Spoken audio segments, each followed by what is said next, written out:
বাংলাদেশের ক্ষমতাচ্যুত প্রধানমন্ত্রী শেখ হাসিনাকে যুক্তরাজ্যে আশ্রয় না দিতে সাফ জানিয়ে দিয়েছেন বাংলাদেশি বংশোদ্ভূত ব্রিটিশ পার্লামেন্ট সদস্য রূপা হক।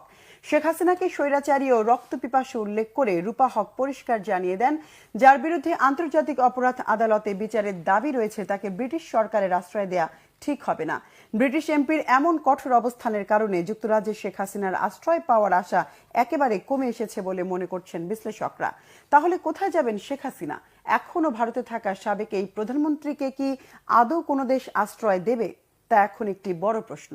ডেস্ক রিপোর্টে আরো জানাচ্ছেন রিফাত জামান।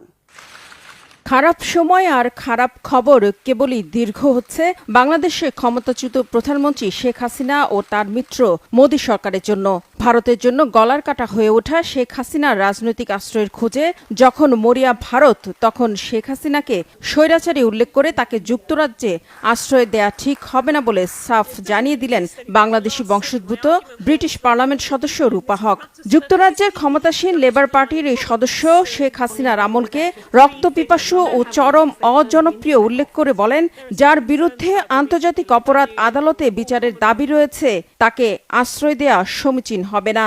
ব্রিটিশ সংবাদ মাধ্যম দ্য স্ট্যান্ডার্ডে এক নিবন্ধে যুক্তরাজ্যে শেখ হাসিনার আশ্রয় না দেওয়ার পক্ষে মত তুলে ধরেন রূপা হক। তার এই লেখাটি আমার সরকার স্বৈরাচারী শেখ হাসিনাকে যুক্তরাজ্যে আশ্রয় দেবে না শিরোনামে প্রকাশ করেছে দ্য স্ট্যান্ডার্ড। নিবন্ধে রূপা হক বলেন, বাংলাদেশের বেশিরভাগ মানুষ শেখ হাসিনাকে শুধু শাড়ি পরা একজন বৃদ্ধ মহিলাই মনে করেন না, তাকে বর্বর শাসকও মনে করেন তারা, যিনি সারা দেশে জ্বালাও পোড়াওয়ের মধ্য দিয়ে ভারতে নির্বাসিত হয়েছেন। লেখার শুরুতে তিনি ঐতিহ্যবাহী ব্যান্ড দল বিটলসের অমরশিল্পী জর্জ হ্যারিসনের বাংলাদেশ বিষয়ক গানের কথা তুলে ধরেন।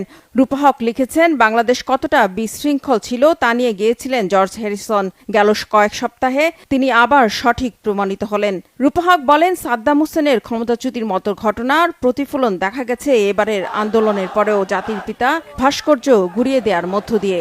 শেখ হাসিনা স্বাধীনতার পর সবচেয়ে বেশি সময় ধরে বাংলাদেশকে স্বৈরতান্ত্রিকভাবে শাসন করেছেন বলেও মত দেন রূপা হক। তিনি লেখেন, আন্দোলনের সময় ইন্টারনেট বিচ্ছিন্ন করে দেওয়া হয়েছিল যাতে পুরো বিশ্বের সাথে যোগাযোগ করতে না পারে বাংলাদেশের জনগণ। বলেন, গুলি করে শত শত মানুষকে হত্যা করেছে শেখ হাসিনা সরকারের আইনশৃঙ্খলা বাহিনী।